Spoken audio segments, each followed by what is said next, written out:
Bok bok. Beware, my little hatchlings. They say everyone has a twin out there, but what if yours showed up out of nowhere, took your face, and started living your life? Better than you?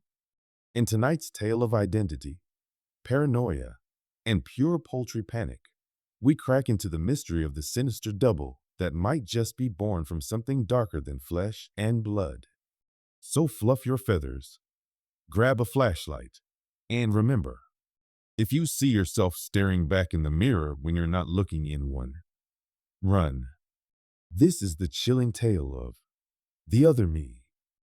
Thomas Sloan had always lived a quiet, forgettable life in the outskirts of St. Helens, Oregon. A 33-year-old freelance graphic designer with mild social anxiety and a love for late-night walks. Tom rarely had cause for excitement, until the night he saw himself walking down the road. It was past midnight when he stepped out of his apartment for a walk, his usual decompression ritual. The air was still. No wind, no cars, just the distant bark of a dog and the soft sound of gravel beneath his sneakers.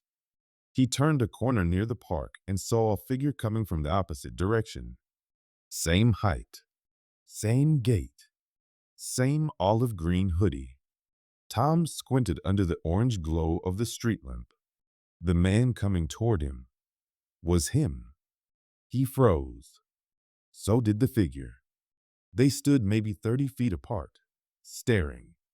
Thomas's stomach dropped when he noticed something deeply, viscerally wrong. The other Tom was grinning, wide, teeth bared, like a mask of joy stretched too far. His own face, warped into something animalistic. Then, the grin dropped. The other Tom sprinted into the woods at an inhuman speed. Shaken, Tom ran back to his apartment.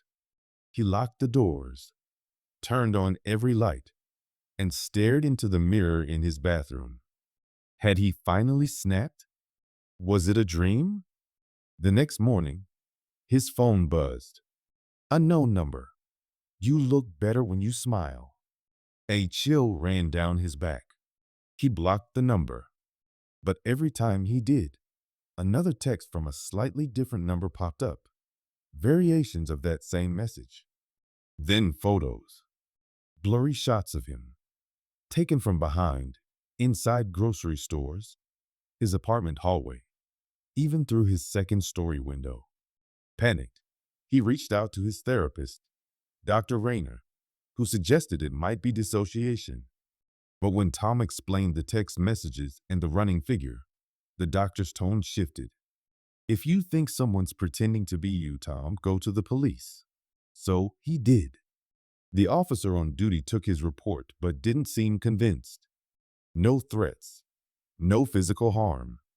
Maybe a prank. They suggested a ring camera. That night, Tom woke up to footsteps. Not upstairs. Inside his apartment. He quietly moved to the hallway and froze. The doppelganger stood in the kitchen. Same face. Same clothes. Except this one's movements were twitchy, unnatural.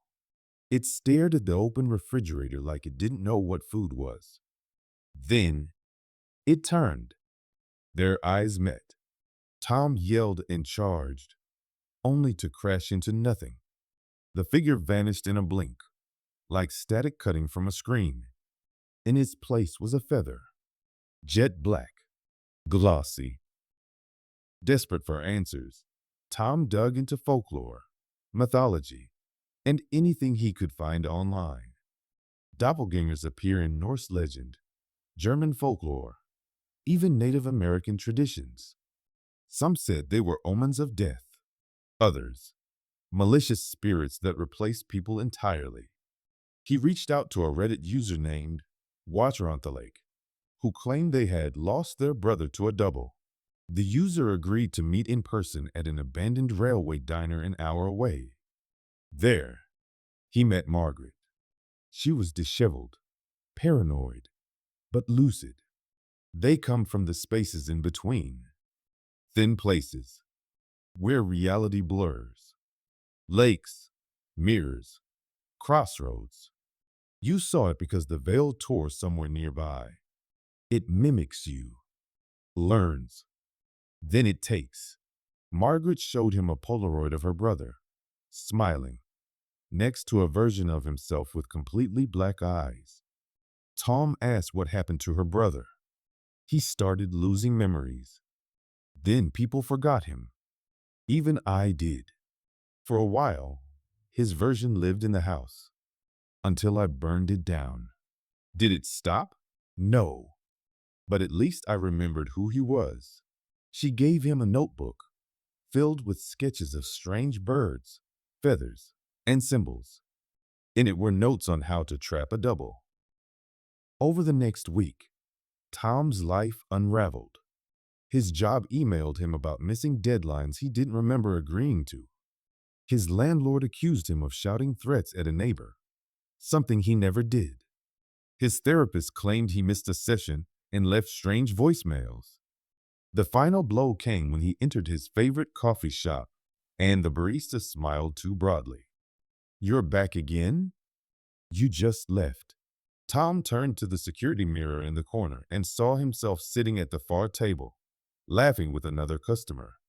When he turned back, that version of himself was gone. He confronted Dr. Rayner again, showing him the photos and notes from Margaret. The therapist looked concerned, more than before. "Tom, you need to be somewhere safe. There's a place I know." It was a clinic. Tom realized too late that Rayner thought he was delusional. He checked himself out that night and went back to the woods where he first saw it. With Margaret's notes, Tom prepared a ritual, a containment circle drawn in chicken blood, mirrors set at precise angles, and a black feather. He found more of them near his apartment over the weeks. He waited. Hours passed. Then the doppelgänger arrived. It didn't walk. It slithered, standing upright but with flickering movements like a damaged reel of film. It wore Tom's face, but the smile was gone. Now, it looked angry. It stepped into the circle. Tom shouted the incantation Margaret wrote. The mirrors glowed faintly, and the thing began to scream, not in pain, but in mockery. "Do you think you are the original?" The mirrors cracked. The blood boiled. The feather caught fire. In a final act of desperation, Tom lunged at the creature, and everything went black. Tom awoke in his bed. Sunlight. Normality. His phone had no strange texts. His fridge was full. No black feathers. He laughed. It was over. But when he checked his email, there was a draft open, an email he didn't remember writing. Subject: I am the only Tom now. Then came the voice from the hallway. "Hey, coffee's ready." His voice. He walked out, and there, in the kitchen, stood himself again, smiling, making eggs. "I made breakfast, bud." Tom stepped back. The other Tom tilted his head. "You did trap something last night, you know. But maybe it wasn't me." Tom turned to the mirror. There was nothing staring back. Bok bok. Well, if you start hearing footsteps behind you and you think you saw your own beak, face, on someone else, maybe check that you're still the one inside the shell. Because sometimes, the scariest thing isn't what's outside in the dark. It's what might have taken your place while you were out to roost. Thanks for scratching around this twisted tale with us. Until next time, my little chicks, sleep tight.